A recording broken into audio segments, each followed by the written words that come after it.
ইসকনের সাবেক নেতা চিন্ময় কুমার গ্রেপ্তারে ভারত ও বাংলাদেশ জুড়ে রীতিমতো তোলপাড় সৃষ্টি হয়েছে। ভারত একের পর এক বিবৃতি দিচ্ছে, পাল্টা বিবৃতি দিচ্ছে বাংলাদেশও। এই ঘটনার পর এবার সেনাপ্রধান কঠিন হুঙ্কার দিয়েছেন, ভারতকে কড়া জবাব দিয়েছেন সেনাপ্রধান। এমনকি বাংলাদেশ সেনাবাহিনী সবসময় প্রস্তুত আছেন বলে তিনি জানিয়েছেন। ভারতের লোকজনও মোদীকে কঠিন দোলা দিচ্ছেন বাংলাদেশ ইস্যুতে কথা বলার জন্য।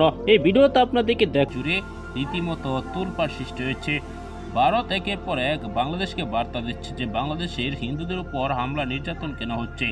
এদিকে বাংলাদেশও তীব্র নিন্দা জানাচ্ছেন ভারত হুমকি দেওয়ার জন্য। ভারত এমনভাবে কথা বলছে যেন বাংলাদেশের সাথে তাদের কোনোই সম্পর্ক নেই, শুধু সম্পর্ক রয়েছে হিন্দুদের সাথে, এমনকি শেখ হাসিনার সাথে। সেজন্যই বাংলাদেশও কড়া বার্তা দিচ্ছেন ভারতকে।